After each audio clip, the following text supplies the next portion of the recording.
It's slightly before 11 o'clock. I see quorum, and I see that Mr. Bazan has procured his chocolate milk. Actually, Department of Defense. It probably came out of some major defense budget, and will be subject to examination by this committee at some future point. So I want to thank the Minister for her appearance, and General Eyre, Deputy Minister Matthews, and various and assorted others who are all familiar with appearing before this committee.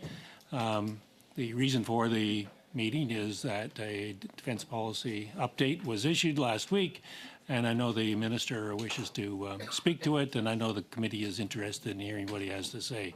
So with that, I will turn it over to Minister Blair. Welcome to the committee again, and look forward to what you have to say.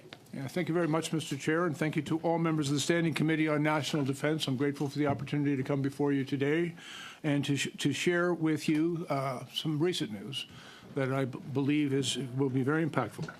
Today, as you've already mentioned, Mr. Chair, I'm joined by my Deputy Minister, Bill Matthews, our Chief of Defense Staff, General Wayne Eyre, our Chief Financial Officer, Sherry Crosby, Assistant Deputy Minister for Policy, Peter Hammerschmidt, Associate Deputy Minister for Material, Nancy Tremblay, and the Chief of our Communications Security Establishment, Carolyn Xavier.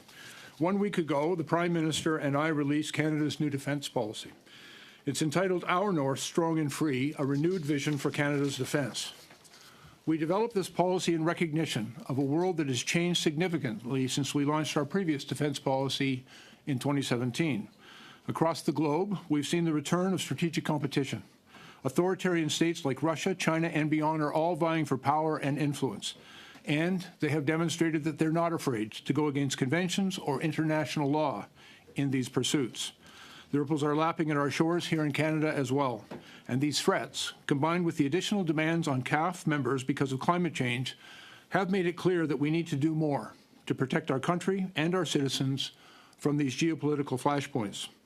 In response to these challenges, we've developed a comprehensive new plan that builds on strong, secure, and engaged, in which I know all of the members of this committee are well versed.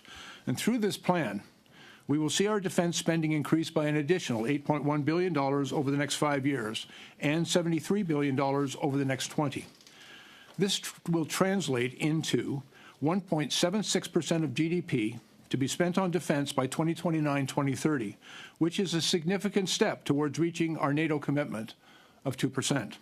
And by 2030, our government will have almost tripled defense spending from 2014-2015. We developed this policy based on extensive consultation with Canadian public, with Indigenous and Inuit partners, with industry, with parliamentarians, with defense experts, and with our allies and our partners. And based on what we have heard, we're committing to require an array of new and upgraded equipment to defend our country and our continent, and to ensure that we can continue supporting our allies and partners around the world. Many of these investments are critical to bolstering the CAF's presence in the North, which is warming at 4 times the global average as a result of climate change, and is of increasing interest to both our allies and our adversaries alike. Job number 1 is ensuring Canada's sovereignty is well protected, specifically in the Arctic and our northern regions. And to get this done, we are making a series of focused investments in the Arctic and continental security. And these will include $1.4 billion to acquire specialized maritime sensors in order to conduct ocean surveillance, $307 million for airborne early warning aircraft, $18.4 billion to acquire a new fleet of tactical helicopters, and $218 million for northern operational support hubs. We will invest in multi-use infrastructure that can support CAF operations and which will also contribute to the needs of our territorial governments, Indigenous people, and northern communities, so we can provide the CAF with the necessary equipment and northern communities with that valuable infrastructure. We will work with First Nations, Métis, and Inuit in true partnership and consultation. We have also committed to building upon our $38.6 billion investment in NORAD modernization that we announced in 2022. We are working with the U.S. to bolster our continental defense capabilities. In order to stay agile on the international stage, we're investing in capabilities we need to be strong. We need to be a strong NATO ally, and that allow us to maintain a persistent presence in the Indo-Pacific. We will be strong at home so that we can be strong around the world. This will include $9.9 billion, to improve the sustainment of our naval fleets. It's going to allow us to extend the life of our Halifax class frigates while we work through the development and procurement of the new surface combatant fleet. We are investing $9.4 billion to build more artillery ammunition here in Canada. We're investing both in industry, $300 million in this plan, and the certainty of long-term contracts through the $9.4 billion in order to provide those contracts. That's exactly what industry told us they required in order to respond to this urgent need. We're also exploring options to modernize our artillery weapons and to upgrade or replace our tank and lab fleets. And we will continue expanding our presence and influence in non-traditional domains like space and cyber, including through a new CAF Cyber Command, and better integrate the CAF and Communications Security Establishment into a unified team to support Canadian interests. On top of these planned investments in equipment and infrastructure for our people, our North Strong and Free commits our institution to engage in the business of defence differently. We want to improve and deepen relationship with Canada's defence industry because defence policy is also industrial policy. And in ramping up our production is vital because production is, in fact, deterrence, and it supports thousands of good jobs across the country. We'll also undertake a review of our defence and national security policies every 4 years to make sure that they are adequately meeting the moment. None of this work is possible without our people, which is why we will further our efforts to build a safer, more supportive, and more inclusive environment for our people and to bolster recruitment and retention. This policy supports our members through a $100 billion investment to improve $100 million investment to improve child care access for CAF members and families, and almost $300 million to improve military housing, building new housing and rehabilitating existing structure. To get more people into uniforms faster, we're going to streamline our recruitment processes, and to attract and retain talented people across Canada, we'll continue to do the critical work of cultural change to create a CAF that more accurately reflects a more inclusive Canada. And finally, Mr. Chair, members of the committee, this policy is about building up the CAF and its capabilities so that it can meet new and emerging challenges. It will equip our military with the necessary tools needed to protect the Arctic, to defend Canada, and to preserve Canadian values that previous generations have fought so hard for. In response to these global threats increasingly felt here in Canada, we have said we need to do more, and we will do more. These are challenging times, without a doubt, but we will meet the moment. Thanks very much, Mr. Chair, for your indulgence. Thank you, Minister. With that, we'll turn to our 6-minute round, and Mr. Bazan will lead off. Thank you, Mr. Chair and Minister. Glad to see you at committee. I must say I'm disappointed with the defense policy update. There's no sense of urgency here. We've got war waging in Ukraine. We just witnessed Iran attack Israel last night. We have seen war throughout the Middle East and in the Red Sea. And we are witnessing a powder keg that's about to explode in the South China Sea and the Strait of Taiwan. And yet all the promises that you're making and the explorations that you're doing doesn't happen until really after the next election. So in typical Liberal fashion, it's dithering, it's delays, it's kick the can down the road. We're hearing stories about our troops using food banks and relying on food donations. You said yourself that the recruitment and retention crisis put the Canadian Armed Forces in a death spiral. You have said that we're short 6,700 military housing units right now, and we have troops that are living in their cars, they're living rough, they're living in tent cities, and we hear those stories all the time. So, you look at the media that cover the DPU, the titles are, New Liberal Defense Policy, in no hurry to face dangerous global realities. Don't be fooled, Trudeau doesn't care about defense in the National Post. Globe and Mail is our outdated defense policy. Canada isn't prepared for today's threats. It just goes on and on that, Globe and Mail also had one. Canada's new defense policy commits to exploring instead of committing. So I think when you look at what academics are saying, what military experts are saying, what the news are saying, is that there's a lack of seriousness here in the defense policy update. So my question to you, that Minister Anand in 2022, when she kicked off the DPU, said that there was going to be aggressive options to get Canada to 2% of GDP spending to meet the NATO commitment. And there's no commitment in this DPU. Why? Yeah, thanks very much, James, and for sharing some of those newspaper headlines. I think you missed a couple. In particular, I'd point out the one today in today's Globe and Mail, where they interviewed the Chief of Defense, who I think spoke very strongly about the value of this policy update. But rather than debate those things, I would just simply remind you that this investment, and this investment's layered on the work that we did with Strong, Secure, and Engaged, which actually raised defense spending over an 8-year period by nearly 70%. And what this will result in by 2029 is from the very dark days of 2014, the last days in which you were a parliamentary secretary of defense, where defense spending, I'll answer the question, where defense spending actually fell below 1% of GDP. This will result cumulatively in almost a tripling of our defense spending. And I think what we've been able to demonstrate is a strong, so let me say this, upward Minister, trajectory that, in defense spending in the time that since we were those days. in government, I'm very proud of our record in supporting our troops. We never had troops lined up at food banks. We never had troops living rough. We never had our international allies say they can't depend on Canada. That's all on this Liberal government. That is not on previous government. And so let's talk about the housing, because you have put in here, you say $300 million, but there's only $8 million that's committed to housing at this point in time, and there is $0 committed for this fiscal year. There's $0 committed in the DPU for next fiscal year. You said we're 6,700 homes short for our troops, and we know that over the last 2 years, that National Defense only built 38 homes in 2 years. That isn't going to close a gap in 6,700 homes, nor will the $300 million get us there.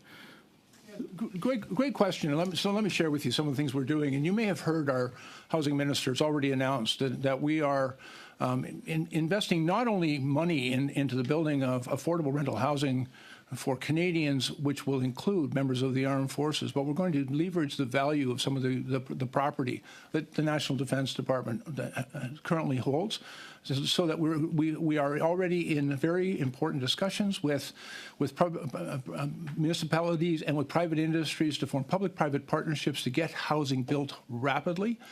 There are a number of really important initiatives, and I know we're all looking forward, and I'm sure you are, to the budget that will be released on Tuesday, which will create, I think, we'll be able to reveal a real urgent sense of getting housing built. There are real opportunities for members of the Canadian Armed Forces. We've consulted with them. I've been to those bases. We've heard them very clearly about what they need, and we're responding to that with not just an investment of money, but new approaches to getting it done. In the last minute that I have here, there is in the DPU a commitment to replacing our aging Victoria-class submarines. It says conventional subs. The Prime Minister at the announcement last week said that nuclear subs are also an option. Can you explain the contradiction between the DPU and the Minister? And are we going to go ahead with purchasing submarines that can go under ice to patrol our Arctic when you look at the proliferation of submarines around the world, and protect our coastlines from all three sides to ensure that we are protected here and know what's happening in our Arctic waters? Yes, we are going to. How much? What's that? How much is it going to cost? Well, and that's actually the work that's underway. When we said we're exploring the work that needs to be done, we're working with the Royal Canadian Navy and the Canadian Armed Forces and the Department of National Defense to determine what their operational requirements are. And as the Prime Minister indicated in his remarks last Monday, nothing's off the table. We're going to listen to them. And we're also working with our allies. We'll also then explore what's the best way to respond to that. But the Prime Minister has been very clear. The document makes clear. We're going to do it because Canada's national defense requires it. Thank you, Mr. Bazan. Madame Lambropoulos, 6 minutes, please. You, Chair, and thank you to our key witness today for being here to answer some of our questions. Minister, the new defense policy update reflected a lot of what we've worked on in this committee, and that was something that I was really happy about because over the last couple of years we've dealt with some really important issues, and it was really well reflected in the DPU. The title of this update indicates a clear focus on Canada's Arctic and northern regions, which are becoming more and more accessible as a result of global warming. So last spring, our committee studied Arctic sovereignty and security, and we recommended infrastructure upgrades and enhanced presence of the armed forces in the north. You touched on it a little bit in your opening remarks, but I'm wondering if you can give us more specific details about infrastructure investments and upgrades that will be included in this policy. Well, thank you very much, Manuel. First of all, I would hope that all of the stakeholders that we consulted will see their hard work and their advice reflected in this document. So that includes, of course, parliamentarians in the important work here at the Defense Committee. In many respects, this is also an industrial policy because we listened and heard our military industries on what they required, the certainty and the clarity over what Canada was going to do and what money would be available to do it. It's also, I hope, strongly reflective of the consultation that we have done with the northern premiers, with Inuit and Indigenous communities, and with northern communities.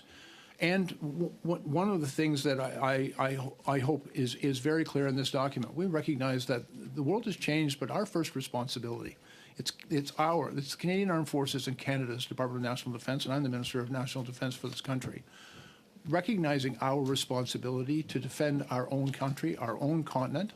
It will make us a stronger partner to our NATO allies. It will make us more effective in the work that we need to do in the Indo-Pacific. It will also, I think, provide assurances to all of our NATO partners, but in particular the United States, that Canada is prepared to step up and do what is required. One of the things that I think many people in southern Canada sometimes think when they think about protecting northern sovereignty is that we occasionally have a plane fly over, or perhaps when the ice is out, a boat goes by. But when we've gone to northern communities and we listened to them, they said, no, it's about infrastructure. It's about airports and it's about highways. It's about fiber optic communications. It's about water treatment plants and power plants. It's about medical facilities. And so we know that we have to build 5 different northern support hubs so that we can fly our new fighter jets and multi-mission aircraft and search and rescue aircraft and helicopters into that region. We know that we're going to have to persistently deploy members of the Canadian Armed Forces, and we'll have to train in the north. But there's a real opportunity in the infrastructure that will require for it to be multi-use. And so in my conversations with the northern premiers, with Inuit and Indigenous communities, they are very much engaged with us in the importance of building infrastructure. First of all, they'll be very much involved in its construction, but also in its subsequent use, because that will support their communities. It'll support their, if a runway can be used to land a fighter jet or a transport plane, it can also be used for medical evacuation and search and rescue aircraft. And so this is what we mean by multi-use. I think it's the mutual benefits. It's not just an investment in defense, it's an investment in Canadians, and particularly in our northern communities. Thank you so much. And I am happy and, well, to hear that you will be consulting and that the consultations will definitely play a role in going forward and in determining what will be taking place, especially with northern and Indigenous communities. And so I'm wondering, like, you've spoken a little bit about what role they can play, but if you can talk to us about in what ways we'll be working in partnership with them more specifically, based on what you've already heard from them. Yeah, of course. First of all, let me acknowledge one of our most important military presence in the north is the Canadian Rangers. Many of them are from Indigenous and all of them from northern communities. They're an important asset to our country's national defense, and we've listened very clearly to how do we support them better in the important work they do on all of our behalf. I've also met a number of times with the Assembly First Nations and with the ITK, but additionally, individual Inuit communities and groups across the north. I've also relied on the northern premiers. The territorial premiers have been excellent partners in this, and we are engaging with them and their governments quite extensively in this work. I think there is common cause and an understanding that we need to work together. One of the things I have undertaken to the Inuit leadership and to the Indigenous leadership, also to the northern communities and the northern premiers, nothing about them without them. It's a very simple thing. We need their understanding of their environment. We learn from them. We'll be more effective in national defense in the high Arctic if we incorporate Indigenous learning, Indigenous language, and we work in partnership. And we've made it very clear that that's our commitment. They have also made it equally clear to us, first of all, that's their expectation, but also their willingness to be good partners. May I also say that across the North, there are other relationships that are also important. I've reached out to the Danish government because the Inuit in Greenland are also part of this discussion as part of our NATO commitments. And so we're making sure that we engage appropriately with our allies, with Canadians, with particularly those who are in the North. And that's our commitment, and we'll continue to do so. Much. I have how much time left? 8 seconds. Oh, okay. Thank you. You're very welcome.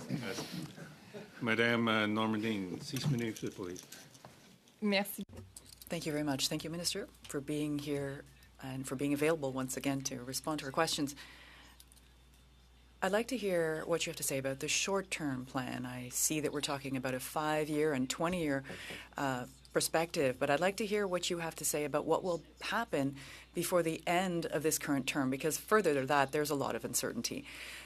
I'm going to put forward a mathematical exercise. Last September, cutbacks were announced on defense, specifically for the year 24-25, $810 million, and for 25-26, $851 million. That's $1,600,000,000 and some million for the next year. And in the announcements for this defense policy update 2024-25, $612 million in new funding and $1,118,000,000, which amounts to $730 million. So the difference is an additional $69 million, which doesn't even cover inflation. So the comment that we heard after the defense policy update was introduced was this: the reinvestments in defense were actually being handed over to the next government, actually. I'd like to hear what you have to say about that. It's incorrect. And if I may, I think you make a mistake in your math in only comparing the Treasury Board refocus of spending on the new plan that was put forward. And in fact, there's already, first of all, a very substantial existing defense budget that is being increased as a result of strong, secure, and engaged. And right through 2026, what you're going to see is a very strong upward trajectory of defense spending right through 2026 from the previous defense policy. That didn't go away. Those investments are committed and are still going to be made. I think it's also important that when we are spending hard-earned Canadian taxpayer dollars, that we be able to demonstrate to them that we are being efficient in how we spend their money, that we're producing the best value for their investments. And so I think it's entirely appropriate, and Treasury Board has asked us and every other government department to look carefully at how we were spending the money to make sure that we are actually contributing to real capability for the Canadian Armed Forces and for the supports that we provide to the men and women who serve in the Canadian Armed Forces. And so we have been doing that work. And it is not without challenge. I'm not going to suggest, and I'm very grateful, by the way, to the Chief of Defense and our Deputy Minister for the hard work they and their teams have put in to finding the most efficient way to spend that money. But then in addition to that, you should also take into account in your mathematics that we've committed $38.6 billion to NORAD modernization. That's an enormous new investment in defense and defense of our continent. And then finally, through our new defense policy update, we've added additional money into it. $8.1 billion over the next 5 years, $73 billion. There are other investments that will be, other things will be spoken of as well that I think will help with your mathematical equation. But ultimately what it results in is a near tripling of defense spending. And I think the document as well speaks to some of the other work that we have to do. Now in Canada, we don't, like some of our allies, just simply put out aspirational policy documents. We actually book the money to get the job done. And when the money is not yet clearly identified and authorized, we have said in this document we still have work to do, but we've been very clear what that work is and the additional capability requirements that we must acquire. And you talked about the sense of urgency. let me also assure you, recruitment and solving the recruitment crisis, because we cannot continue with losing more people than we are able to intake. And so turning that around is job number one, and getting the people in that we need to do the job, and making our procurement processes more effective. And I'm not trying to diminish the care that we must take in spending taxpayer dollars, but we've got to go fast and faster and be more efficient in the way we get that job done, because the cost of maintaining our fleet of ships and planes is increasing over time. And so it really is incumbent upon us to do a better job. Merci beaucoup. Je reviendrai dans un prochain tour. Thank you. I'll get back to the state of preparedness in the next turn, but you'll agree with me that most of these expenditures are planned for towards the end of the next 5 years and not the beginning of it, and we might have a new government by then. I'm wondering if any avenues has been explored to see if there would be anything more binding in terms of military expenditures in the future, similar to what happened in Belgium, this military programming act they have, to make sure that they have official expenditures with the agreement of their parliament. Is there anything like that that's been analyzed here in your department to make sure there is more of an assurance that there is an investment in the future in the areas of defense? Yeah, just a couple of things there. First of all, the spending that we've articulated in the new defense policy update is, I think, an accurate and realistic reflection of how long it takes to actually complete these procurements. And so we've worked very closely with our departments to say, when will we need this money? When will we be able to spend this money? We have to define our requirements. We have to go to the marketplace. Those procurement processes need to begin now, but will be completed, and we have to have the money ready to make that expenditure. And now you're asking whether or not. I think this document, it's not just a political document. It speaks to Canadians. It tells Canadians what Canada must do. It also speaks to our allies. And although I will tell you, I'm very hopeful that I'll be able to continue in this role many years into the future. I think that any future government of any political stripe has a responsibility to make sure that Canada can defend its own security and sovereignty and can uphold its obligations. I think we've provided a very strong and appropriate path forward that I hope it was intended to make sure Canadians understood what our obligations are. And then I would have every expectation that Canadians will demand that of their government, whatever government they may have. Thank you, Madame Normandy. Ms. Masson, 6 minutes, please. Thank you, Mr. Chair. Minister, thank you for joining us today. Last month, the Liberal caucus overall supported the NDP motion for peace and justice for Palestine. In that final motion, it reflected calls that we'd heard from Palestinian and Canadian community for years, which is that Canada must stop arming Israel's siege of Gaza and the occupation of the West Bank. In February, the Dutch court ordered the Netherlands to halt exports to the F-35 program because Israel is using those jets in the bombing of Gaza. But we haven't heard any indication that your government will follow suit. And in fact, in the defense policy update, which we're discussing today, it says we will think differently about how we procure with our allies. But this seems to imply that we'll loosen that important arms control regime, especially when we're talking about U.S.-led initiatives like the Joint Fighter Jet Program. So given that there's a great deal of military aid from the United States to Israel fueling this attack on Gaza, and this is quickly leading to what we fear into a larger regional war, do you believe that the defense production sharing agreement between Canada and the United States should be updated to align better with the Arms Trade Treaty and include end-use assurances for international law violations? Yeah, my responsibility is to make sure that I get the Canadian Armed Forces the equipment, material, the technology that they need to do their important job of defending this country. We have, I think, very important relationships. Canada has one of the strongest military export permit regime of any country in the world, and abiding by that very strong and rigorous regime is a commitment that we have made. And at the same time, I think the relationships we have with the United States, with our European and NATO allies, and with other countries around the world, it is those are regimes and agreements that need to be respected at all times. But at the same time, my first priority is making sure that I acquire for our military what they need, and also because we often work in coalition environments, in NATO in particular, but also through NORAD, and at times even in the Indo-Pacific. We work in coalition environments, and having some degree of interoperability with our closest allies is also critical. And so those relationships, I think, are very much to the benefit of our armed forces and our national defense. So, are you saying, though, that Canada's interoperability and allyship is far more important than our commitment to human rights and international law? No, and listen, with respect to, I think Canada's commitment to the law of armed conflict and humanitarian law is unwavering, strong, and very clear.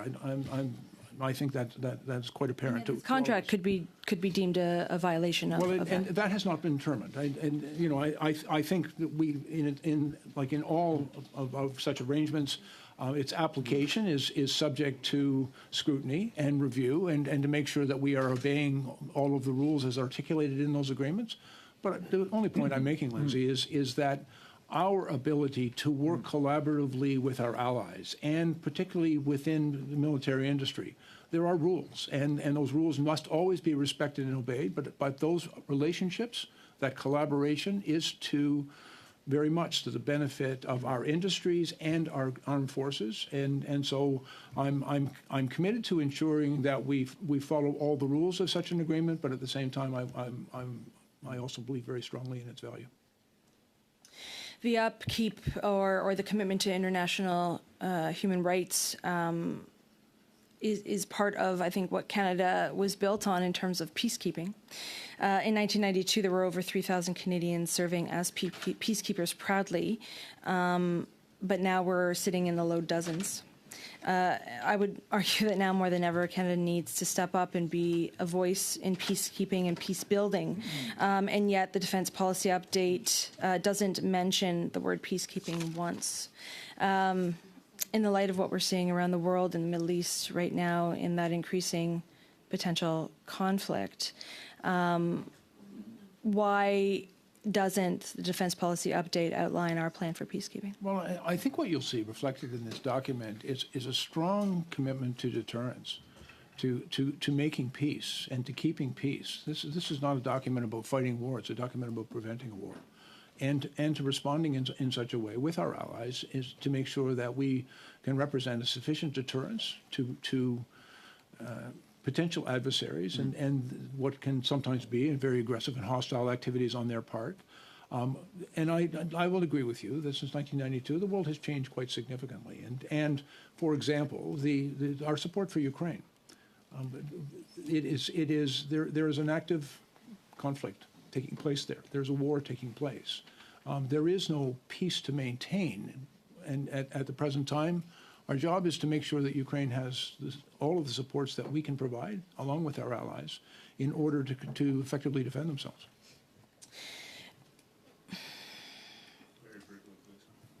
How much time do I have? 20 seconds. Can I bank it? Yeah, you can bank it. Sweet. I'll Okay. bank it. Thanks. Can I Yeah. answer that? Yeah. It's non-transferable, Mr. President. Ms. Kramp-Nyman, 5 minutes, please. Thank you. Thank you, Minister Blair, for being here. Explore. Explore shows up a total of 12 times in the new Defence Policy Update. 9 of those are promises. Given that it has been about 7 years since the last publication of Strong, Secure and Engaged, what have you and the ministry been doing the entire time?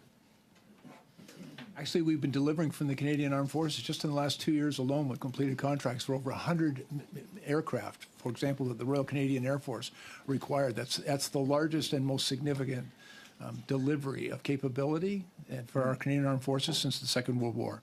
Can you acknowledge how much of the Strong, Secure and Engaged has yet to be spent? I don't know how, a question perhaps better put to our finance people. Okay, in fact- But for example, Yeah.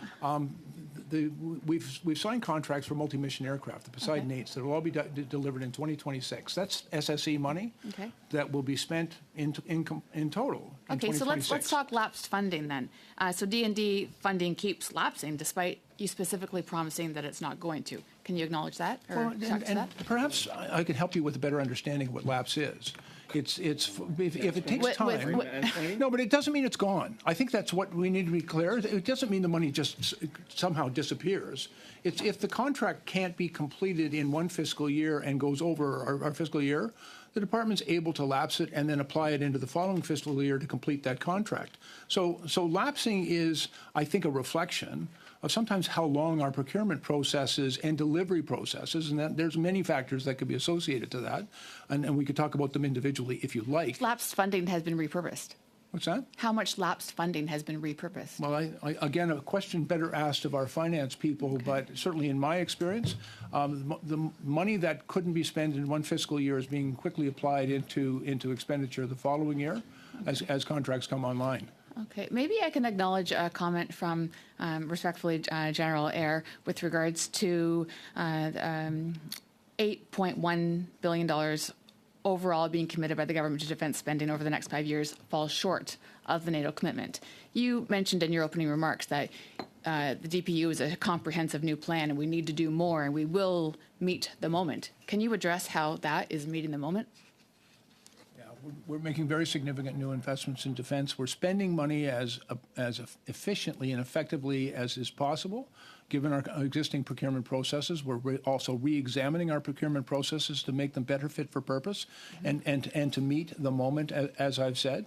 We're working with our allies and with industry. We've listened to them very carefully. They told us what they needed in order to hold up their end of ensuring that we can acquire, for example, the munitions and the ammunition that that our armed forces require, the battle decisive ammunition. We've heard them. We've budgeted the money. We're now able. We have the resource that they said they needed to invest in their industry, but also to offer them long-term contracts. Okay, thank you. Also, in the promises in the DPU, we will streamline the security clearance process to reduce the time it takes for new recruits to move into their positions. If I recall correctly, last year General Eyre suggested that the CAF has more than enough applicants. The issue is in processing. They're not being screened quickly enough. So what changes are expected to make this able to happen faster? So I've got How some can we great news facilitate on. this? I've got some great news on that. I was briefed just this past week on some great work that's being done by the Canadian Armed Forces and the Department of National Defence to digitize the application process. Canadians will be able to do it on their phones. That will not be better for the applicant, but it also provides a digital record of the application that will enable us to initiate some processes far more efficiently in getting those security background checks done and to move through those applications. Frankly, if you don't go fast, we lose the opportunity. So and more I don't want to lose specifically any one of then, those opportunities. how will this be speeding up screening work vis-a-vis security requirements, and how is this going to change? And will the screening be outsourced? I have a lot of questions because there's not a lot of clarity to this. Will other department security allowances transit over to the CAF? Will the requirements be lowered? Will CAF be prioritized over other departments when it comes to processing security clearances? What's this going to look like? Yeah, a couple of things that I think can be very helpful there. First of all, we understand when someone's coming in for basic training and we're treating them how to march and to shoot and putting a uniform on them and deploying them into some pretty basic functions, they don't need the highest secret security clearances that can come later on in the process. Additionally, we recognize that the implementation of a probationary period, because one of the challenges, we don't want to onboard somebody who might represent a risk, but if we are able to determine the level of risk before we deploy them into a sensitive area, it just makes more sense to do it in a more efficient and timely way. One thing I want to assure Canadians and you is that we're not going to compromise our standards for members of the Canadian Armed Forces. We're just going to apply those standards far more efficiently so that we can onboard people who want to serve as quickly and efficiently as possible. Thank you. Ms. Crampton-Nyman, Mr. Collins, 5 minutes. Thanks, Mr. Chairman. And Minister, welcome, and welcome to everyone who's in attendance today on this very important issue. Minister, at our last meeting, I had the opportunity to highlight to committee members that the leader of the opposition was in Hamilton as part of his Make Canada Great Again tour a couple of months ago to mark the second anniversary of Russia's illegal invasion of Ukraine.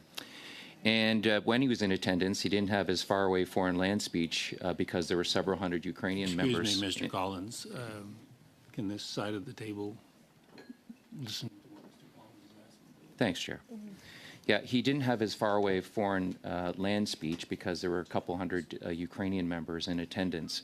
But he did highlight the fact that our government's made over $4 billion in investment in Ukraine. And so my question this morning is, can you talk about how the DPU builds upon those investments that we've already made and the investments that we have on the horizon as it relates to building capacity to continue to support Ukraine? Yeah, there's a couple of things to unpack. Canada has made a very significant contribution to Ukraine, not just in military spending, which is, as you said, is now total about $4 billion, but additionally other investments, about $9.5 billion in financial supports, which is what Ukraine said that they required to keep the lights on and to keep their industries working. One of the things that we've heard very clearly is the urgent need for ammunition.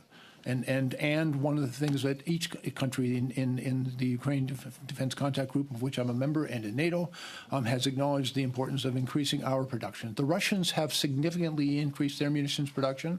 We have to keep pace.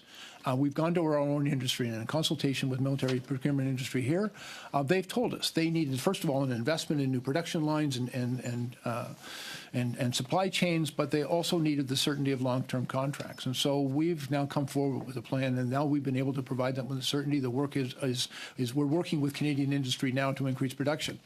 But for Ukraine, just as an example, we know that work will take about two and a half years to actually build out those new production lines and to make those investments and begin rolling off the battle-decisive munitions that our Canadian Armed Forces and Ukraine needs. And in the interim, we've been working with our allies. I signed an MOU with the Czech government, for example. They've been able to acquire the required munitions for Ukraine, and we've now committed $57 million to purchase munitions from the Czech Republic so that we can deliver them to the Ukraine, not in years, but in weeks and months. Terrific. In your opening, you talked about a greater presence in the Arctic is going to require some infrastructure upgrades.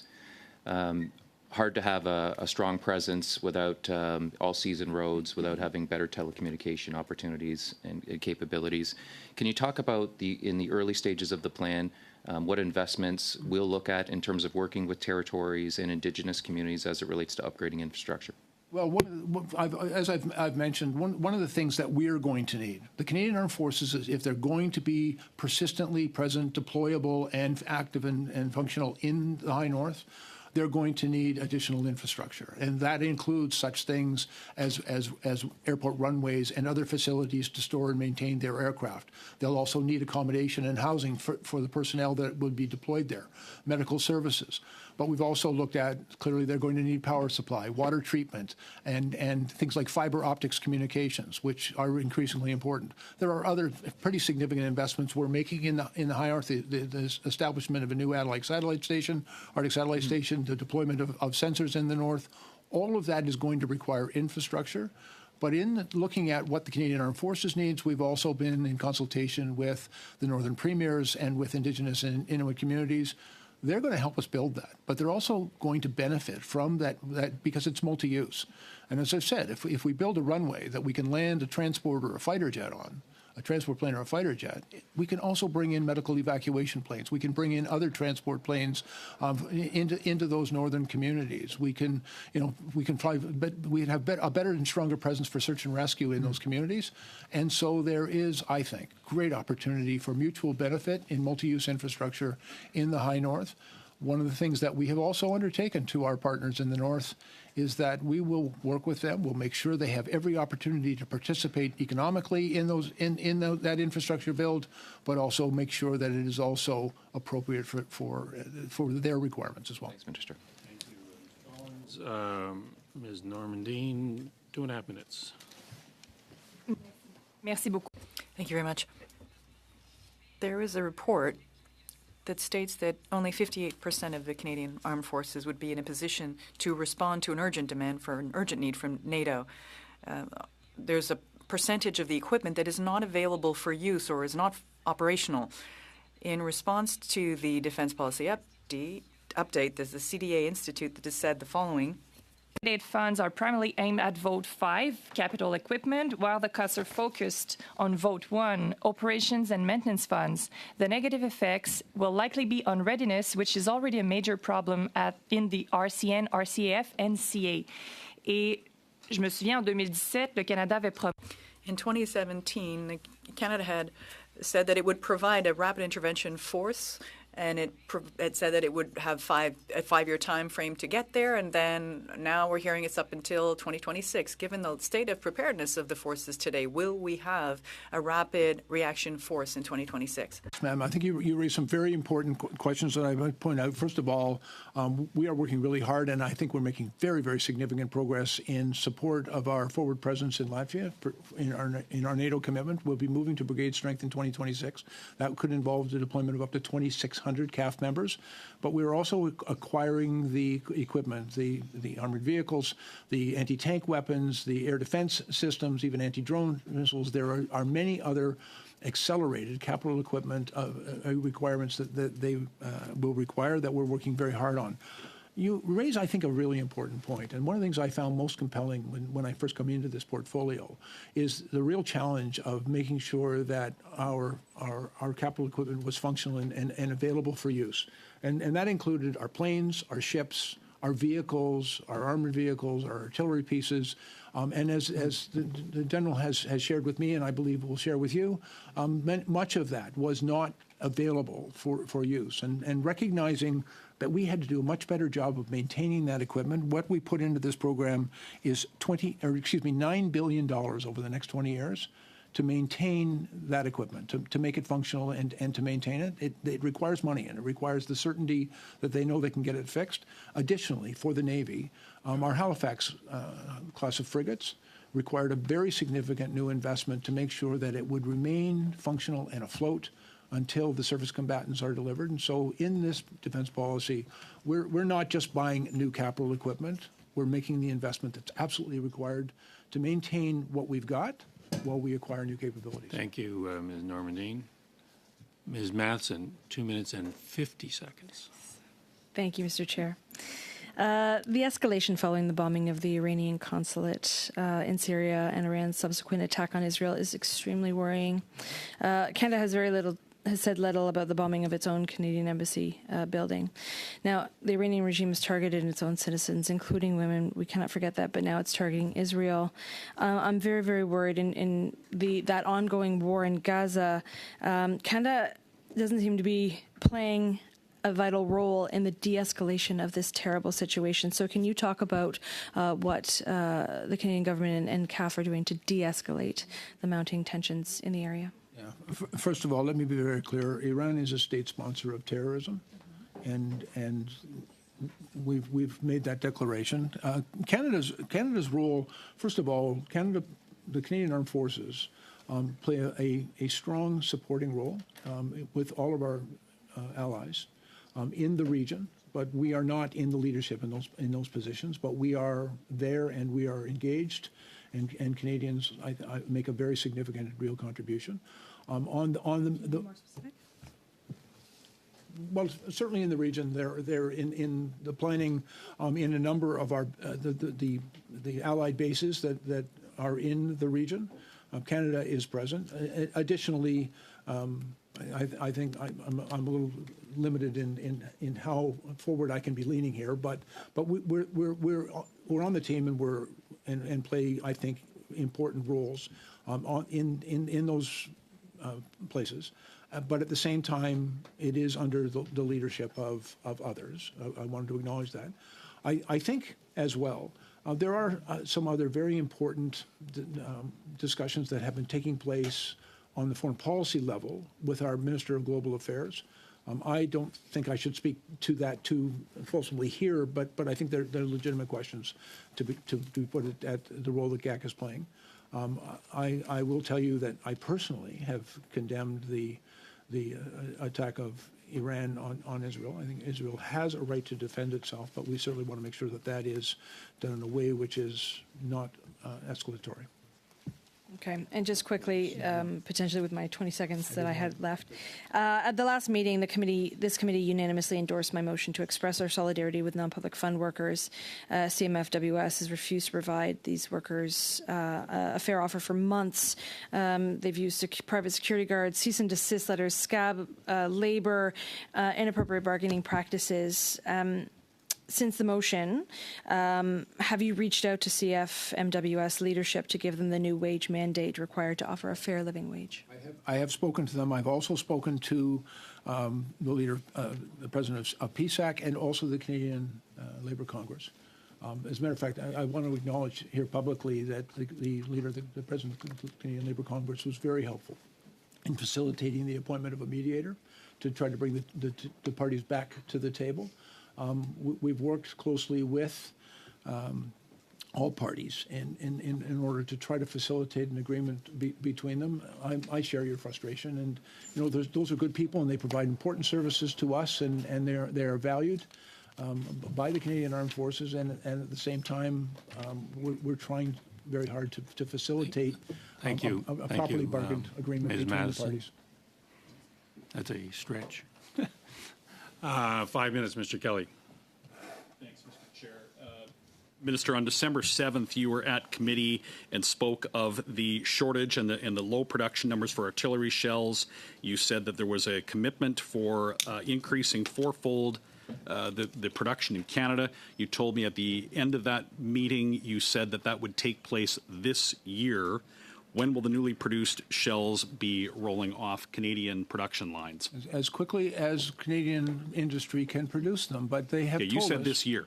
What I told them is Canada would do its part this year. We have.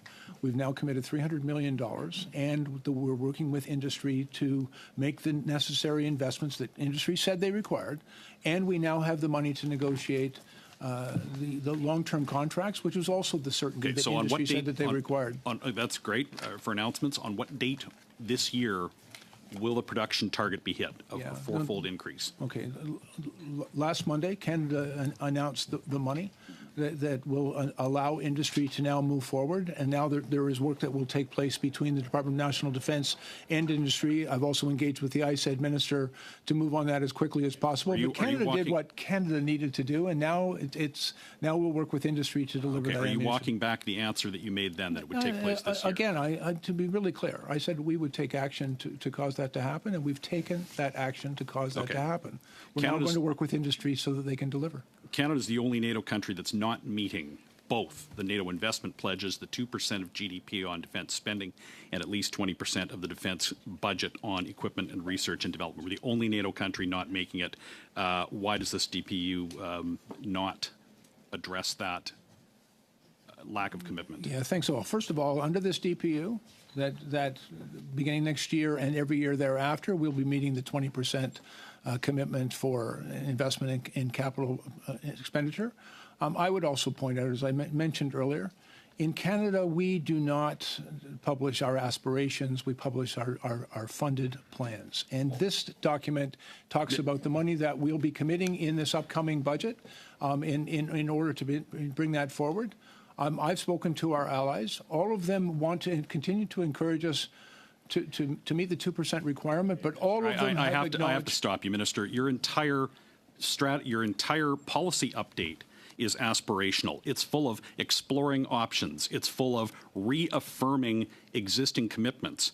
There are actually very few policy changes in this policy update, unless you hadn't been considering the management of all of these priorities all along.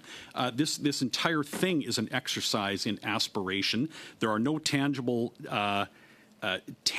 outcomes that it can be measured by dates and specific dollar amounts, other than far down the road, far after another election. So, Minister, this defense update cannot possibly be characterized as anything other than an aspirational document. Well, $8.1 billion isn't aspirational. It's a budget. And it's got clear plans for when expenditures can be made. Now, I cannot, and frankly, I have some very serious doubts whether any other government would ever make the same type of investment in defense, because your record speaks for itself. But what I can tell you is that this is a funded plan that has real dollars and real investments. It has been well received by industry that told us they needed that clarity and certainty, and we've provided it. It's been well received by our allies who see a very strong upward trajectory of defense spending, and near tripling of defense budgets by our Canadian government since the last time another government was responsible for defense spending. And so there is a real clear plan. And if you didn't see it here, I'd invite you to go back and read it again. We're running out of time, Minister. One more question, just as a reminder for people about the detachment between announcement and reality. On January 10th, your government announced that January 10th, 2023, they announced they would purchase a NASAM system for Ukraine worth $406 million. 1 year ago last week, your predecessor falsely claimed that system was en route. This was an announcement. These are claims that you make about expenditure, but they haven't happened. Could you tell me on what date will that system be delivered? Yeah, I can share with you what Ambassador Cohen and the U.S. Department of Defense has shared with us. In order to deliver that system to Ukraine, Canada we already provided all the missiles and systems that we had available to us, but we had to acquire. Why did the predecessor mislead Canadians then and say it was Mr. Kelly, en did route? you want an answer to your question? Well, you're not answering it. Either way, you're going to get 10 seconds to finish your answer, and then we'll be on to Mr. Fillmore. Yeah, we finalized the United States finalized their contract with Raytheon to acquire those systems. We're part of that contract, and I have been assured by the U.S. government that Canada's system will be delivered among the very first of those that are ready as they come off the line. They won't be delivered until they're actually made, but as soon as they're made, we'll get them delivered. Thank you, Mr. Kelly. Mr. Fillmore, final 5 minutes. Thanks, Chair. Minister, Deputy, General, Chief, thank you all for your time here today. Thank you for your service to all Canadians, including and especially those in uniform, many of whom serve in Halifax. As you know, significant elements of all three branches call Halifax home. And in fact, the Air Force, the Royal Canadian Air Force, is celebrating its centennial birthday this year, and I was very fortunate to be present at 12 Wing Shearwater last week to help mark that milestone with serving members in the Air Force. A little later this week, HMCS Montreal will embark to the Indo-Pacific on Op Horizon. So lots going on in Halifax that is touched by this defense policy update.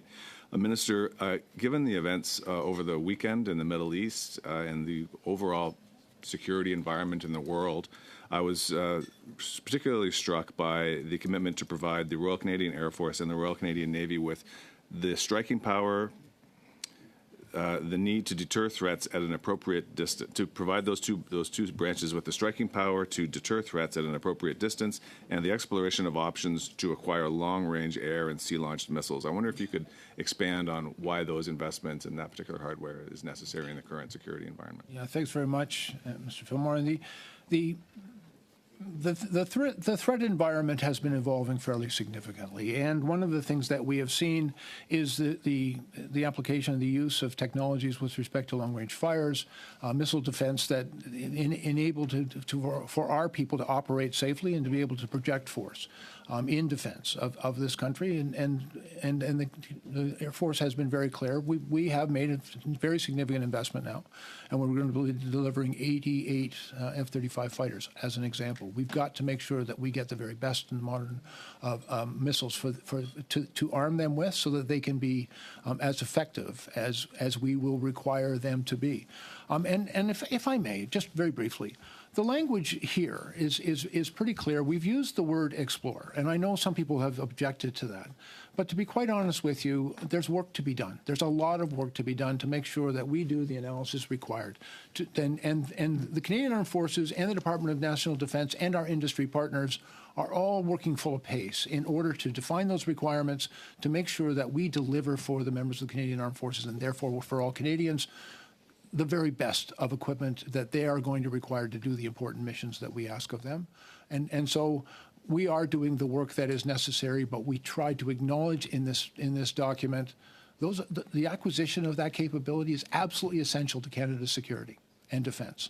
And so we are doing the hard work of exploring it. We'll make sure that when we've done that work, we get the budgets to pay for it, and then we'll go out and get it done. Okay, thank you. Moving on to what may be the final frontier of my questions this morning, space. Who knew it was coming? Soon, very soon, I hope, this committee will begin a study on the future of role of space in Canada, whether that's protecting our sovereignty, whether it's upholding agreements with partners around the world, or whether it's making sure we have a robust and world-leading aerospace defense industry here in Canada. I noted that space is mentioned several times, many times in the defense policy update. I wonder if you could address the importance of the growing importance of space and the need for our own capabilities to keep up with that. Situational awareness in the threat environment, I think it's important to recognize that there are many now theaters of conflict. Maritime for our Navy, in the air for our Air Force, and on land for our Army. But what we have found is that there are two new emerging threat environments. One is cyber, and the other is space. And we recognize that the safety and security in the space environment for satellite communications, for our GPS systems, for things that we as Canadians rely on and our allies rely on every day, making sure that we have an ability to protect that environment, to defend our interests, is something that we and our allies all recognize that we have to make significant new investments in. And as well, I think you'll also see, for example, an investment in new satellite, Arctic satellite systems in a ground station in the Arctic. That's an important recognition of the importance of the space environment, and a more than $2 billion investment in the cyber area. They're very related as well, because we have become, as a society and as a country, increasingly reliant on the cyber world, and which much of which is tied to space capability. And so recognizing that defending our critical infrastructure and our national interest doesn't mean merely being able to respond on land, on air, and even in at sea, but also in space. And so we will be making future investments there. Okay, thank you. Thank you, Mr. Fillmore. That brings to an end the first hour with the minister. We appreciate your appearance here. The question by Madame Normandine, the battling mathematical nerds, left me a bit confused as to how the interaction between the commitment to cuts and the DPU investments is. Hopefully, Mr. Matthews will be able to expand on that, because I think it is of interest to the committee at large that we see how these two, on the face of it, irreconcilable notions are worked out. So with that, I just want to thank the minister for his appearance here, and we'll suspend for a minute or two while we re-empanel, and look forward to seeing you again.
Resuming, and I'll turn to either General Eyre or Mr. Matthews, Deputy Minister Matthews. I'm assuming, but correct me if I'm wrong, that there's no opening statement. So with that, we'll just move to questions. And looks like Mr. Bazan. Oh, Ms. Gallant, first up. 6 minutes, please. Canada was the fifth most targeted country for cyber attacks in the world last year. What makes Canada such a favorite target? Is it due to our vulnerability? Thank you for the question, Mr. Chair. So as we have stated in our National Cyber Threat Assessment that was published in 2022, it is very frequent that Canada can be seen as a target because of the role that we play on the world stage. As well, we recognize that there are some state nations that are quite interested to, from a strategic perspective, to do harm to Canada in the cyberspace. Okay, so there have been 3 cohorts of cyber operators graduate in the last few years, so you must have enough to stand up a military or stand up a command for cyber. And since 2016, we've told the CAF does have a cyber army and a cyber command. So why is there a discrepancy? And if there isn't one, why hasn't it been established yet? Mr. Chair, I'll take that one. And so up until this point, many of the leaders and some of the functions have been double-hatted within the Canadian Armed Forces and indeed the department, because the cyber enterprise within the Canadian Armed Forces is actually under our CIO. What we're going to be doing is making the Canadian Armed Forces Cyber Command a stand-alone command.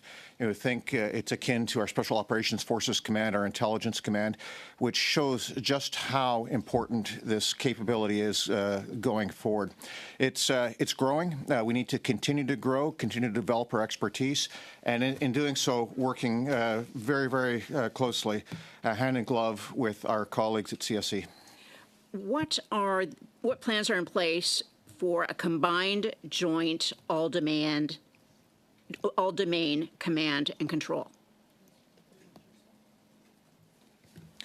So, Mr. Chair, I'll take this one as well. So, JADC2, Joint All-Domain Command and Control, or what we're calling in the Canadian Armed Forces Pan-Domain Command and Control, reflects the changing character of war, where the newer domains, space and cyber, need to be better integrated with the traditional domains of air, maritime, and land, and plus extending that to a whole-of-government approach.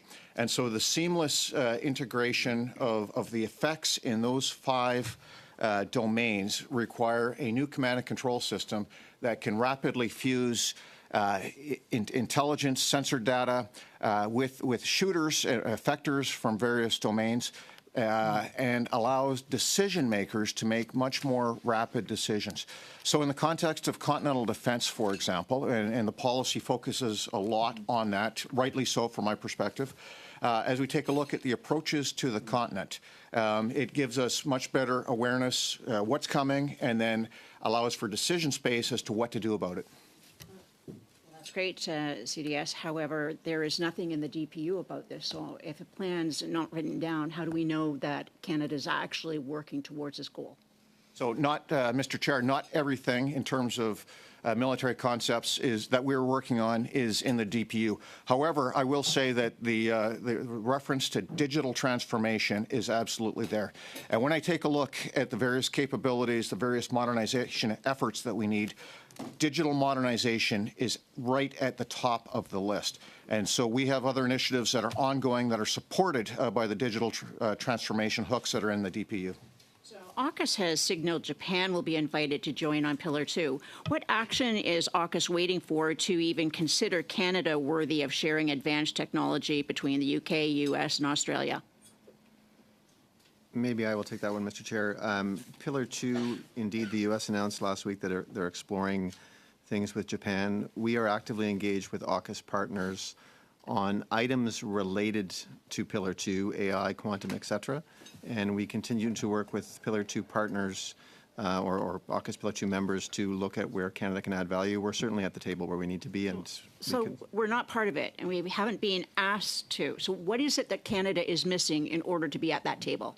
So AUKUS partners have indicated that they are working on a framework for adding additional countries as partners on projects. That framework is not yet developed, but we are actively engaged in discussions. When is the earliest possible date that the procurement process for the new submarines will begin, and the earliest date to announce the winner of the bid based on the planning group's work so far? So, Mr. Chair, the policy mentions explore. So the options analysis has started. We have had a team meeting with various manufacturers of traditional conventional submarines. We will be looking at options to bring to the government for decision, and they will include conventional versus nuclear, but also how many submarines. So I cannot give you an answer on when at this stage. So right now it's one in the water if we're lucky for every 4 submarines.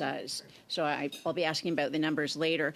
But locally, and General Eyre, you'd be familiar with Petawawa, there hasn't been additional housing for the barracks, new recruits. I understand it's on a cyclic basis, but that's where the majority of Ontario troops end up starting off. So, and we've got lots of capacity, new regiments standing up. When are we going to see some housing so that people can afford to be in the military?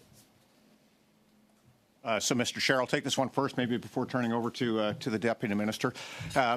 So I agree. Housing is a challenge right across the board, not just in Petawawa in Ontario. We have to take a look at our other bases as well. Trenton is another one. But we need to take a look at different ways of doing housing as well. And one of the options we're exploring is public-private partnerships. We've got the land. Interested land developers could perhaps help us develop as well. There's interest in certain areas, certain parts of the country. What I do know is we need to rapidly accelerate housing construction, because that is a shortfall, not just across the country, but for our members as well. So where's the money for this, though?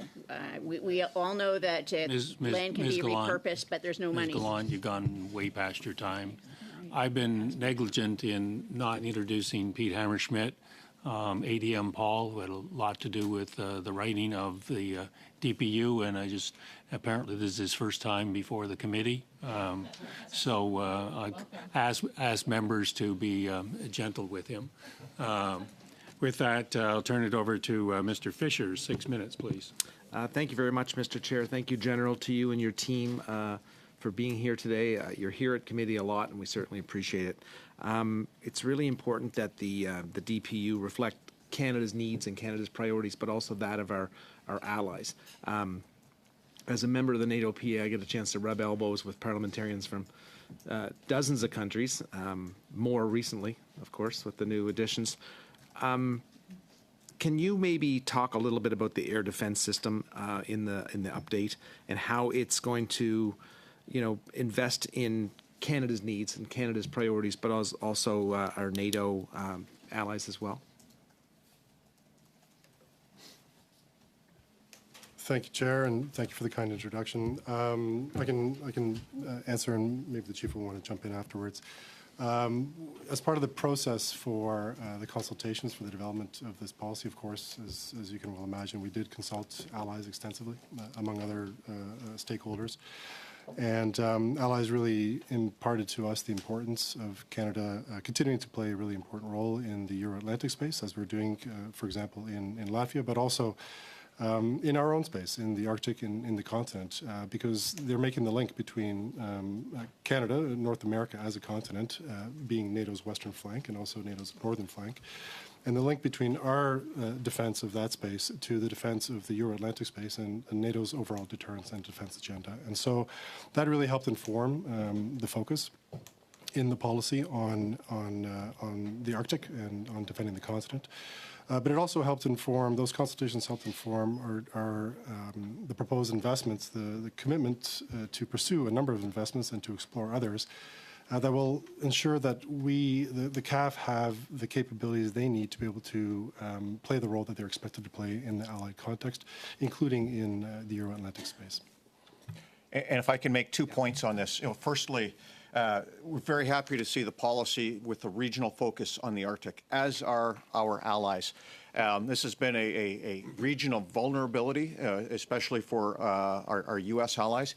And speaking to the chair of the military committee of NATO last week, very happy as well that that's our regional focus.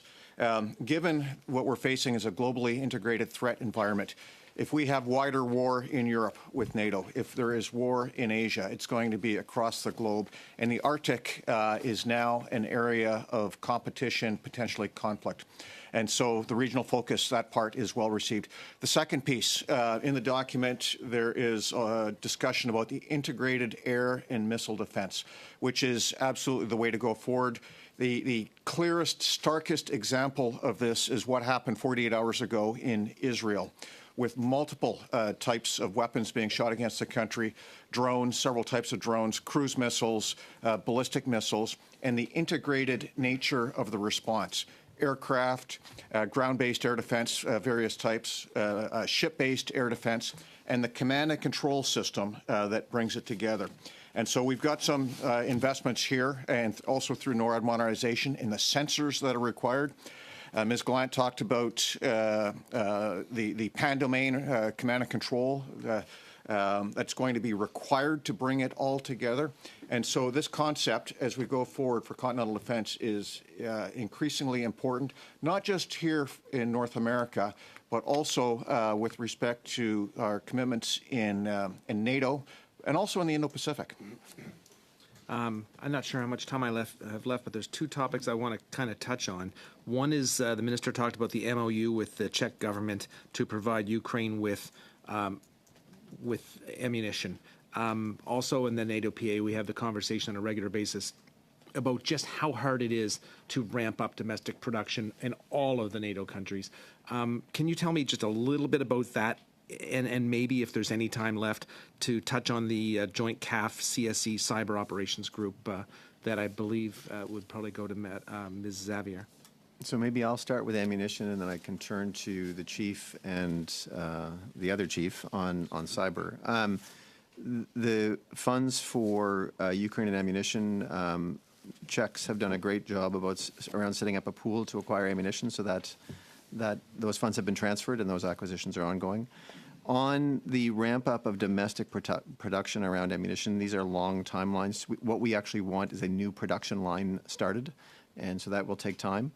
In the interim, the production of the current round domestically has increased over the past year, but our eventual goal here is a new production line, and so those discussions will recommence shortly now that we have a policy decision. Cyber? Yes, so thanks for the question. Just building on what I said earlier, this investment that's being made in the DPU is really an opportunity for us to continue the work that we've already begun working on since Budget 2022 investments, where we've been jointly working with the CAF on the Foreign Cyber Operations Program. So this will be the opportunity to continue to stand that up in the way in which the CDS explained a few minutes ago, where we can continue to jointly and uniquely use our respective skills to be able to use the Foreign Cyber Operations Program to be able to do our part in protecting Canadians and Canada. 30 seconds left. I think I'll happily pass that along to the next speaker. I'm sure Ms. Madison will appreciate that. Yeah. Ms. Normandine, 6 minutes, s'il vous plaît. Merci beaucoup. Thank you very much. General Eyre, a question for you. Let me get back to my last question to the minister. You know that missions are really what attract people to the Canadian Armed Forces. The minister referred to what's happening in Latvia, but he didn't refer to the Rapid Intervention Force. He did refer to the fact that there were some issues with personnel and with equipment. So my question, I'll reiterate, is it reasonable to think that a peacekeeping rapid response team can be implemented in this year, as the government has said? Monsieur le Président, merci beaucoup pour Thank you very much, Mr. Chair. Thank you for the question. Actually, we do have a rapid response team currently. For instance, last fall, after the attack on Israel, we deployed a rapid intervention force in the Middle East for the evacuation of non-combatants if there was a need for any need. And now currently we have a team to support the embassy. It was elsewhere also, and this was rapidly deployed in Haiti. And that is clearly a sign that we can deploy when needed. Thank you. The operation in Cyprus and Haiti is a limited number that what was promised by Canada's 200 forces and logistics behind them. Is it realistic to imagine that that could be in place by 2026? Actually, in October, November, we deployed 500 additional CAF members in the Middle East for a state of readiness in case of an evacuation. If I may, Mr. Chair, I'll add something, and my counterpart, Mr. Hammersmith, would have something to add as well. The promise to establish something by 2026-27. Response force for peacekeeping. We will continue to work with the United Nations to look for possible opportunities there, but I also wanted to stress that in the interim, the UN has stressed to Canada specialized training, capacity building, and tactical airlift is where they are seeing the greatest value from Canada. So I did want to mention that this is a dialogue with the United Nations. Pete, quelque chose à ajouter ou non? Pas beaucoup. Not much to add. Exactly that. Is looking for from countries like Canada are things like specialized training, are things like capacity building that we can offer to other countries to help them deploy to peacekeeping operations. Alors, je comprends malgré tout que la promesse. I gather that that hasn't been delivered, then, that promise. But I'd like to get back to the chair's comments on my math. Earlier on, the minister mentioned earlier that in my question I wasn't taking into consideration the modernization of NORAD, but modernization the announcement was in 2023 prior to the cutbacks. In August, when Minister Annan announced that there would be cutbacks and that the decision was $900 million per year in defense, I would imagine you were already working on the updating of the defense policy update, that is. Before announcing that $900 million in cuts, did you already know that it would be coming out of one pocket and going into the other through the defense policy update for the next 2 years? Thank you for the question. The decision with respect to the defense policy update is brand new. At the time of the announcement made by the government to reduce expenditures, that at that point we don't know how much will be included in the update. Suggest, Mr. Chair, for members as you watch this space going forward around defense spending, the reductions or reallocation exercise the government has launched for all departments, including defense, very much targeted on operational funding. You are seeing new investment in the defense policy that's now been articulated, and it's a mix of capital and frankly heavily weighted towards capital. I would distinguish as you watch this space between Vote 5, which is our capital spending, Vote 1, which is our operating spending. Obviously, they have to go hand in hand to make sure you support and the various activities. And so I would watch the interplay between those two things as time goes on. But what still holds, sorry, Mr. Chair, the 1.76 by 2930 in terms of percentage of GDP, that number factors in everything we know. Merci beaucoup, mais ma question porte. Thank you, but my question was specific to the next 2 years. Again, for some specifics, let me get back to the quote from the CDA Institute referring to Vote 1 and 5. Do we not get the feeling for the next 2 years that you're taking money out of, let's say, operational maintenance? And so I think you understand what I'm saying. I'm skipping over my words. And the acquisition of material for major capacity, isn't that just essentially a transfer? I would say that it's actually an exercise in ensuring that the money spent by the department areas possible in terms of maximizing readiness. So when we look at the exercise to reallocate well onboarding new projects, we want to, protect readiness at all costs. So there are certainly things that get spent in operational dollars that's critical money to maintain the fleets, et cetera. We want to protect readiness as we work through the exercise to reduce or reallocate funding as the government has directed. In 6 minutes. Madam Madsen.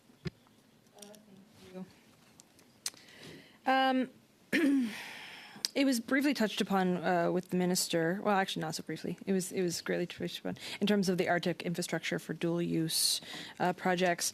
One of the major operations, or Operation Nanook, has regularly used Cambridge Bay as a regional hub in Nunavut.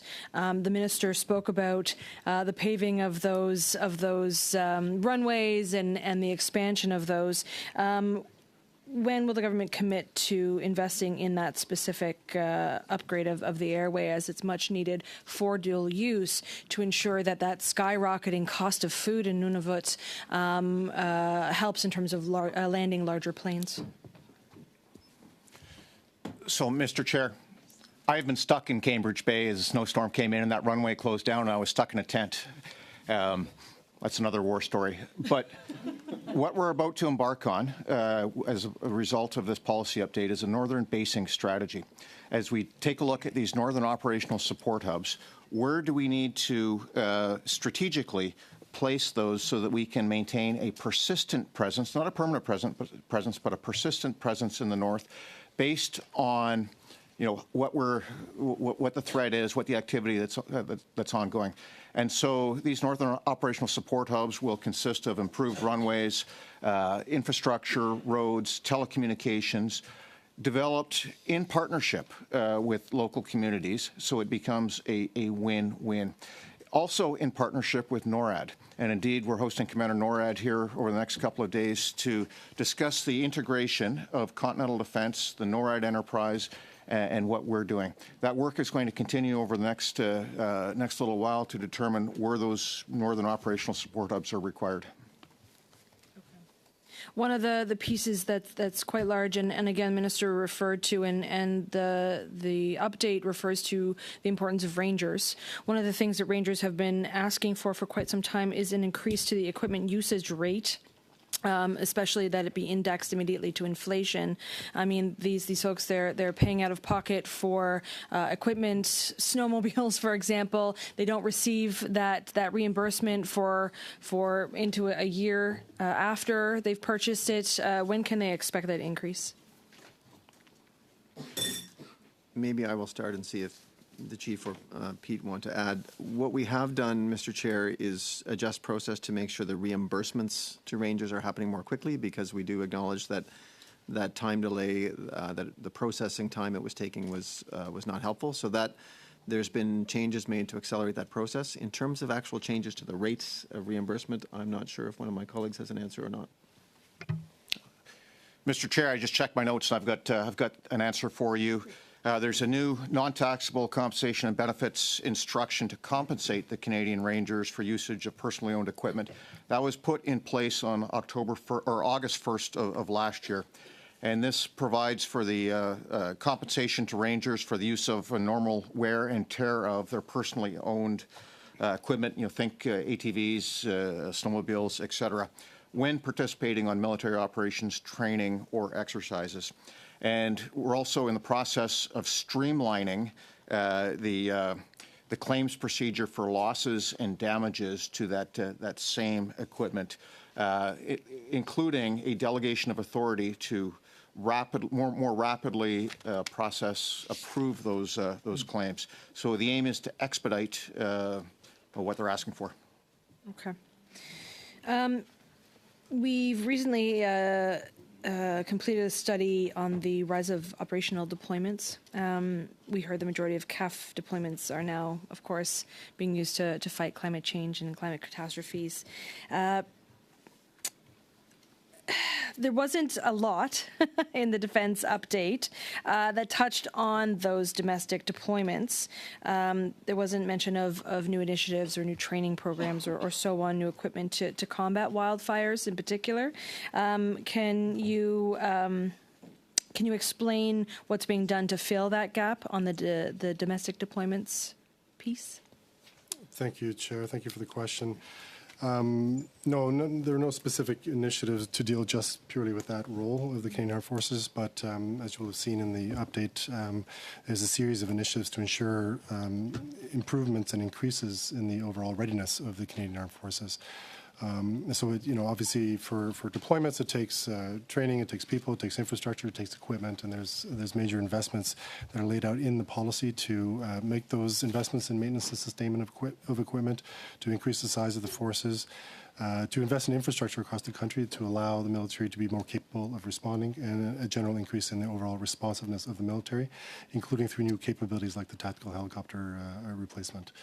So there are a range of initiatives that will address readiness writ large, which will have the consequence of improving the readiness of the CAF to be able to respond to fires and natural disasters. 40 seconds? 20. I can bank it again, maybe. Okay. Thank you. You got a savings account going. No one seems to acknowledge it. Yes.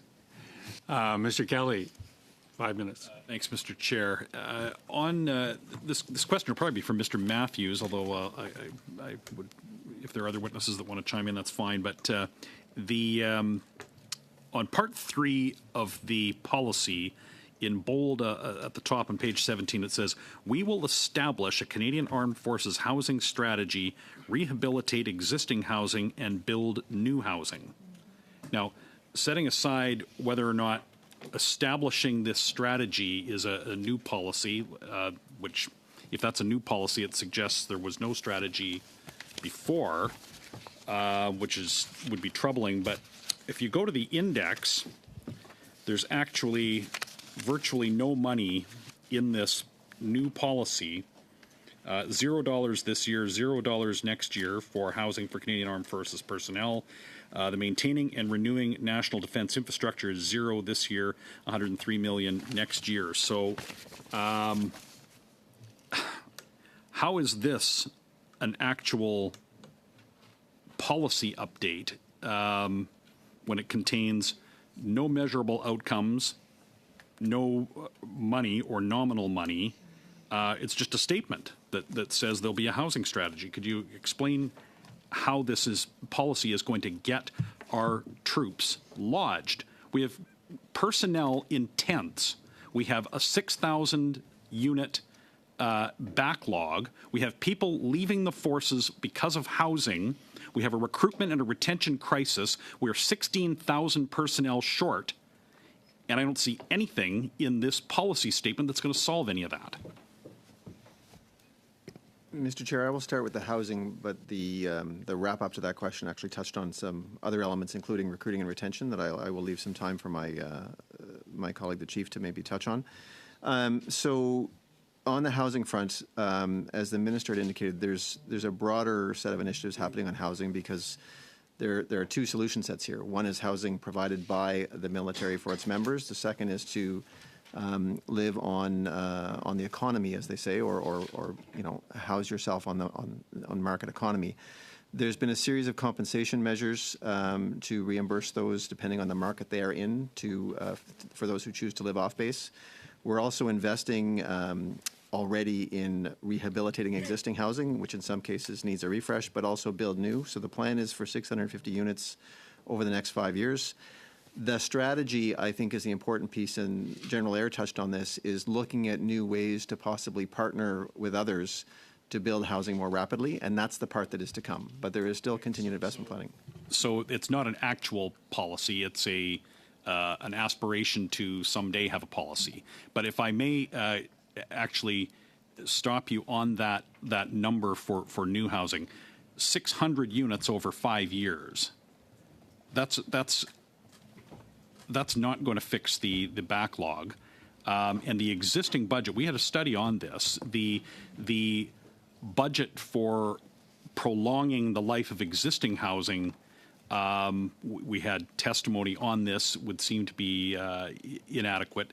And barracks housing, which Mrs. Gallant talked about, which isn't part of, and that's a separate issue from the rest of the housing that we've talked about, but we've heard deplorable conditions in some barracks, as well as other workspaces and buildings that are, and I see the Chief Defense Staff is nodding on this point.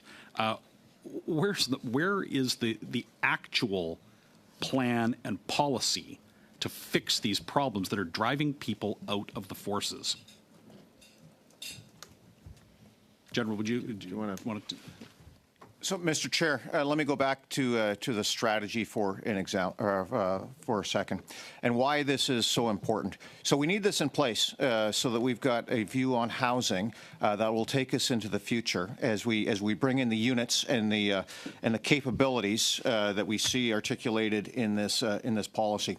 If we go back in time to the end of the Cold War, where we demolished or sold off thousands of housing units.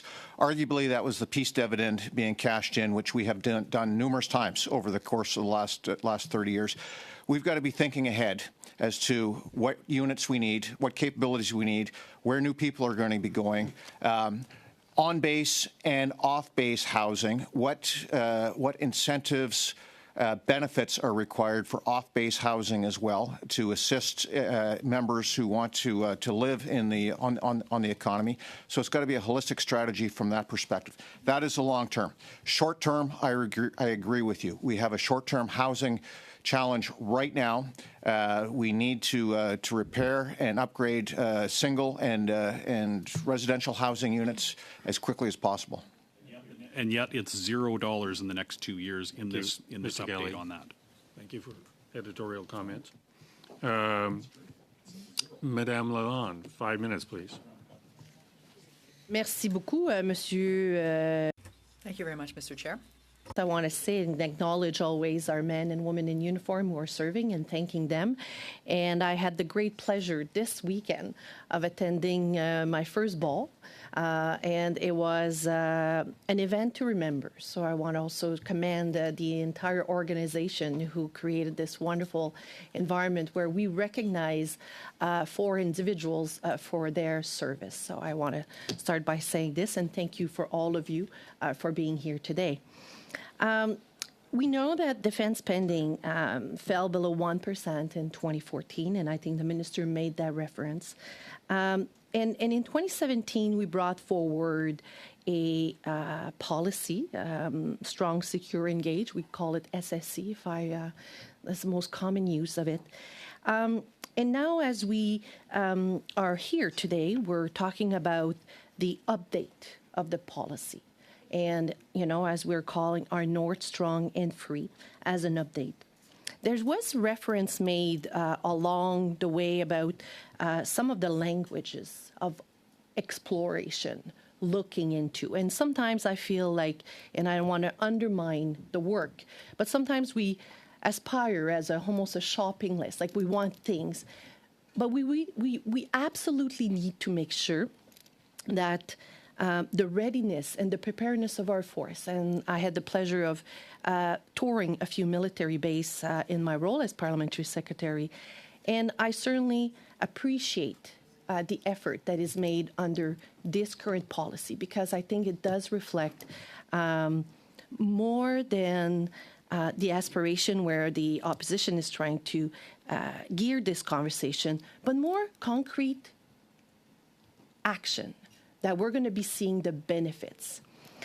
I do want to talk, though, and hear from you about what are the commitments that was made under our existing policy, the 2017 SSC, as we continue to deliver the equipment and the tools that our CAF member needs for now. And as we begin at the same time to transition into the real work of the new technology that may be needed. So I would certainly appreciate to hear from all of you today. Thanks, Mr. Chair. I will start. Number one, the projects that were already launched under SSE, they still hold. So that work is continuing. On the capital side, just over 50% of those projects are either closed out or in closeout. We've got, we can provide a list of project updates if that's helpful. What I would say from a dollars perspective, though, many of the capital projects that are the most expensive ones, and think about shipbuilding, think about F-35, they come towards, the end of the 20-year policy. So those projects continue. What we've got in the defense policy update is some additional projects that have been added on and funded, and some others where the exploration is the word that has been used. Submarines is a favorite example, but also ground-based air defense, where we need, the range of possibilities is quite large. So there's some work to do to articulate what is needed, develop some options, and so that work will now start in earnest as well. Pete or Chief? Go ahead. I'll jump in. Yeah, exactly. That's exactly right. I think we did a really hard look at the SSC experience and the implementation experience as we did the policy development work for the policy update. There was a lot in SSC that was right, and then there's a lot in SSC that we thought we could do better at. And so when you look at the new policy, there are some specific investments in things like infrastructure and sustainment and people that we knew we needed to get right to be able to be in a position to implement the projects that are identified in the new policy quicker and more efficiently. So in total, there's about 24 projects in the new policy that have been funded, that the government is moving out on, that the government is committed to do immediately. And then, as referenced, there's other projects, about 11, that the government has committed to pursue in terms of establishing the capability, but the government is committed to explore options as to how best to actually pursue that. And so we'll be working on those in tandem with the implementation of the existing initiatives to bring proposals forward to government as soon as possible. Thank you, Ms. Lalonde. Madame Normandine, 2.5 minutes. Merci beaucoup. Thank you very much. I'd like a bit more detail on the production of munitions, the 155 millimeters specifically. There was an announcement made, 4.8 million to go from 3 to 5 million, the amount of munitions that are produced. But we know that Ukraine uses far more than we're producing. So I'd like to know to what extent we'll be able to increase production.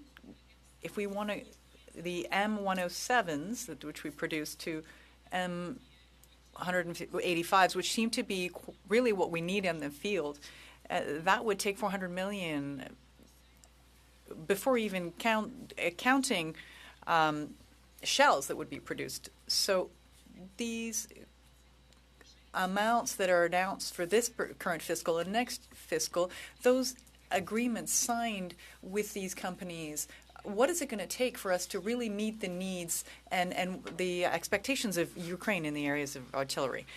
Thank you for the question. I'll start, and I would imagine General Eyre will have comments as well with respect to the different sorts of ammunition. There's only so much you can do to increase, production on an existing line, and that production has increased from 3,000 to 5,000 per month. But what we really want here is a new production line in Canada to produce, ideally, a different type of round that's actually better quality, and the Chief can talk about that. So that the real goal here is to have a new production line in Canada, not just for Ukraine, but also to replenish our own stocks so we can, develop our own inventories in case they are needed. And that will benefit all allies, and all allies are doing the same thing. So, General Eyre, I don't know if you want to add comments on the different types of rounds. Monsieur le Président, je n'ai pas beaucoup. Mr. Chair, I don't have much to add. We need the 155 millimeters. It is more accurate and has a larger kill radius than the M107 round. That's why we urgently need to get this into production. Donc, je comprends que ça prendrait 400 000. Quickly, I understand it would require, we need $400 million to produce these new munitions. I only see 15 and 137 million over the next couple of years.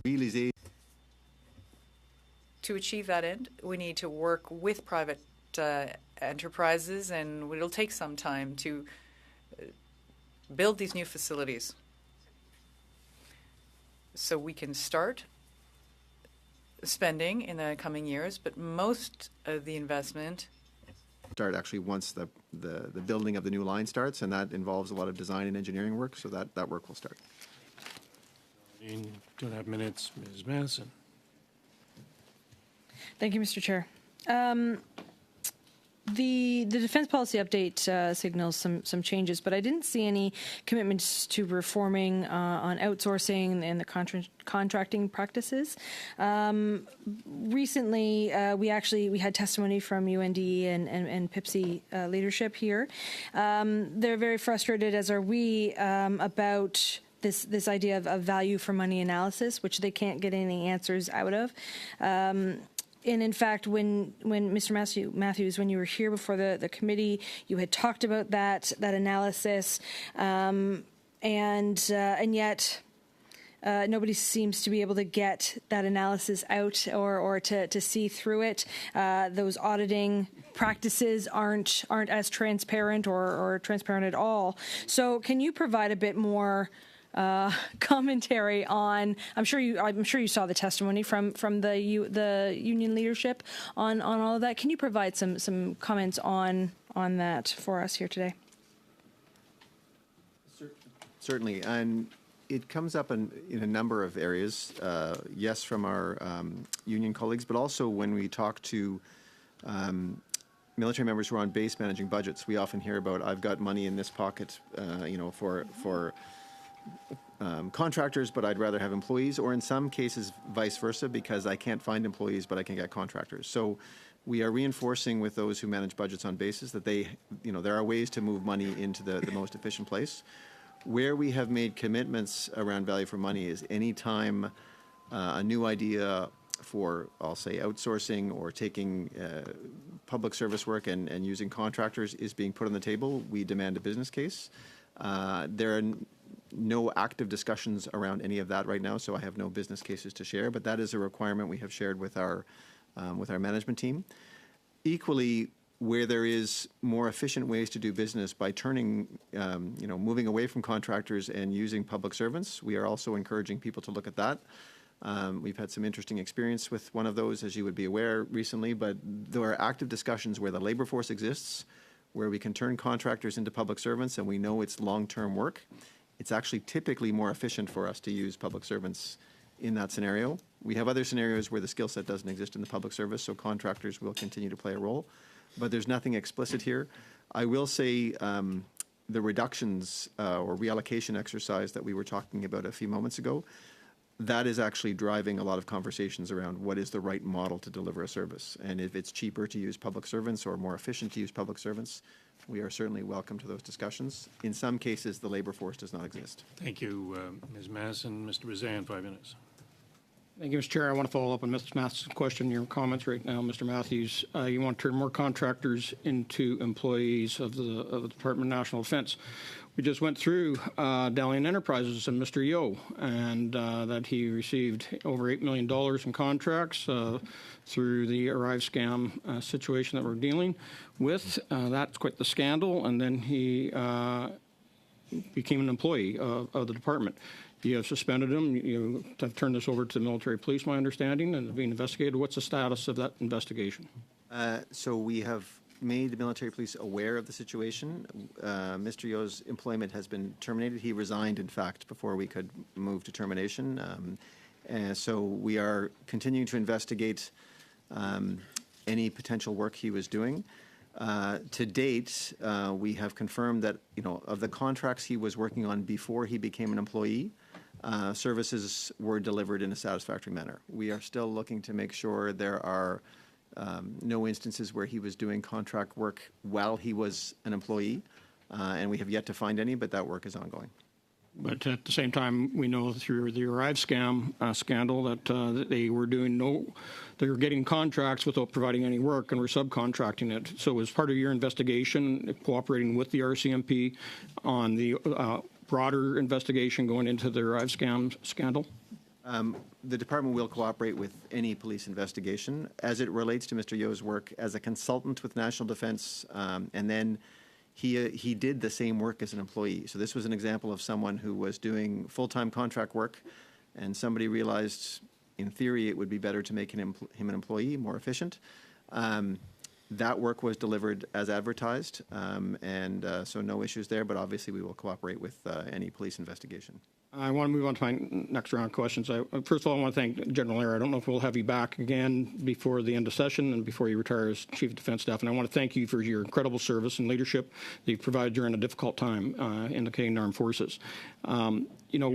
We scanned through the defense policy update, and no place do we talk about war footing. We know that from the department's reports that only 58% of the Canadian Armed Forces are standing ready and can be deployed. The Air Force is in even worse shape with 55% of its equipment is unserviceable or unavailable. The Royal Canadian Navy, 54% of the ships and crews there are undeployable. And we, of course, Admiral Topshee's video spoke to that. The Army is 46% of the equipment is unserviceable. We talked about 16,000 troops short. 10,000 troops are under-trained and undeployable.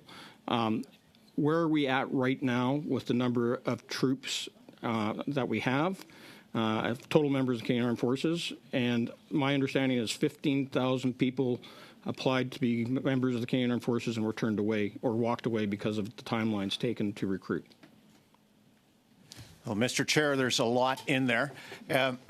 So firstly, on the policy document itself, and you talked about war footing, and so the characterization of the security environment and how as it applies to Canada with the geopolitical, with the technological change, with climate change that's in there.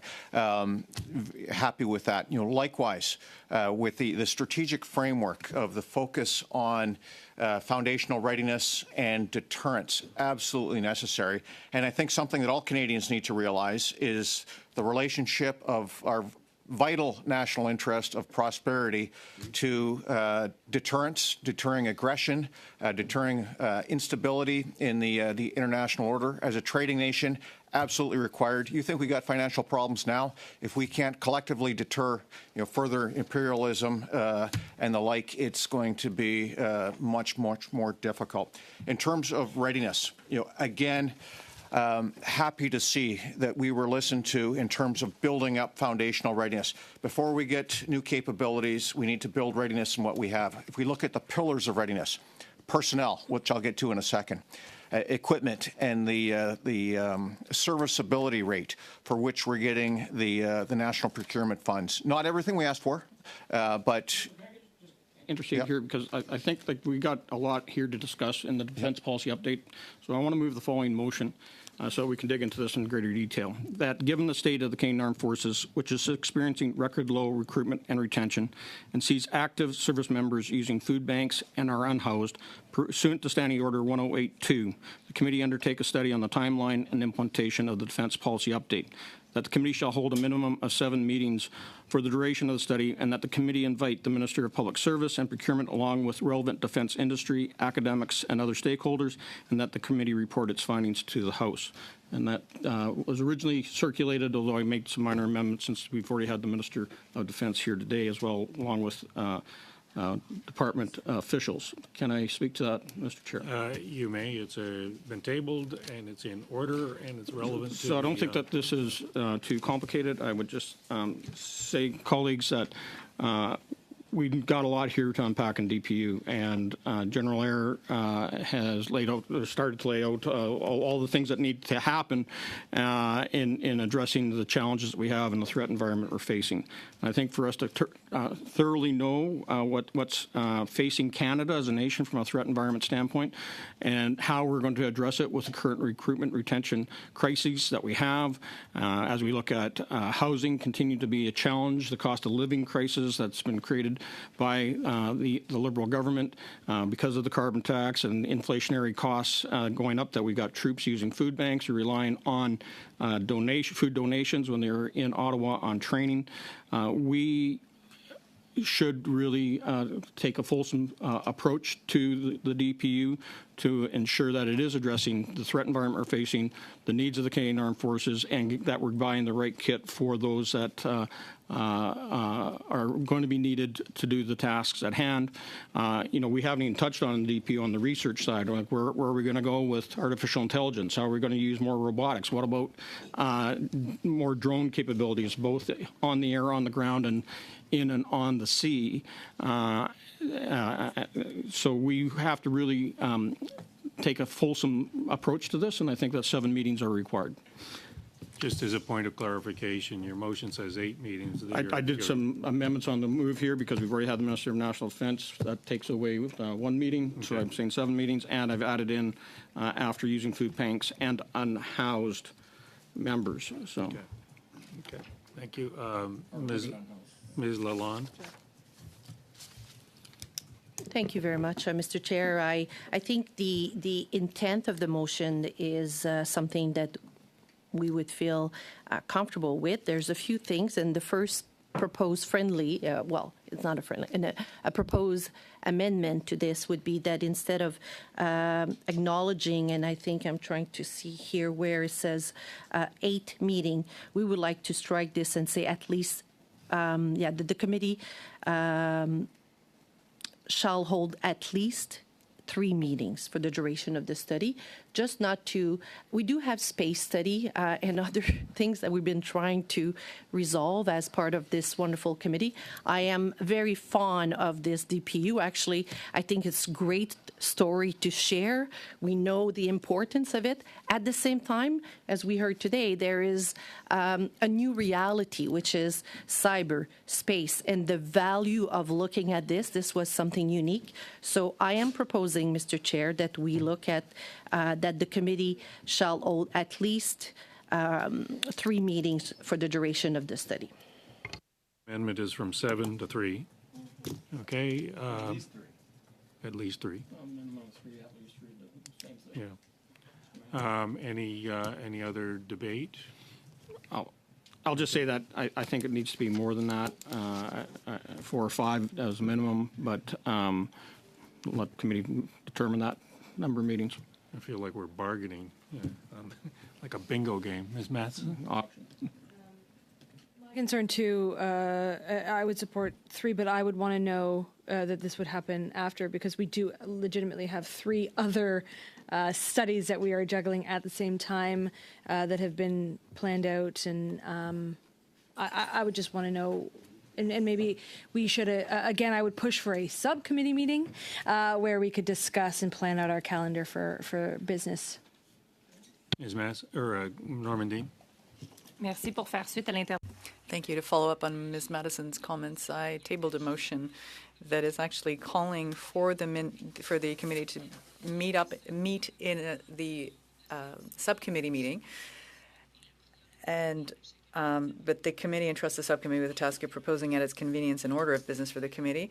In that sense, I'm fine with the amendment. I'm fine with the motion as it is. If my motion is agreed to, then we could discuss these measures in subcommittee. I didn't want to impact on today, but the clerk and I were going to respond to your motion on Wednesday.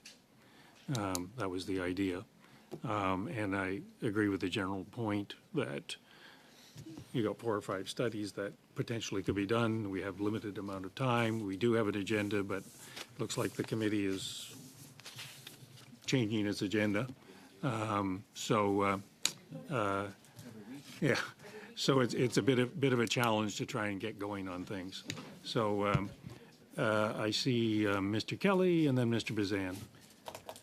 No, I didn't have my hand up to speak. I'm content to let this go to a vote. You're just waving your hand, were you? Okay. No, I wasn't. Then Mr. Bazan, and So I'll just say this, that first of all, this is probably a major policy shift that we haven't that we need to look into. This is what's going to be the guiding light for the Canadian Armed Forces for the next year or two at minimum. So we need to take a hard look at this.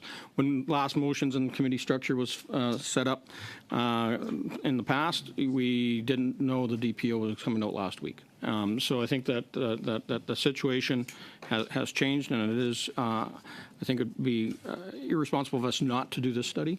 And I would just say to Ms. Normandine's motion is that we should have that discussion and organize the committee's work, and that's what we do at subcommittee when the chair calls it.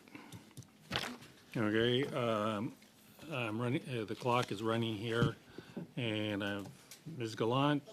Given all the studies we have ongoing, I would ask that if you can't get witnesses in on a certain day, as a week ago from today, at least get the living motion of the threat analysis with some people from Global Affairs to keep us up to date on what's going on, and we might as well call the question.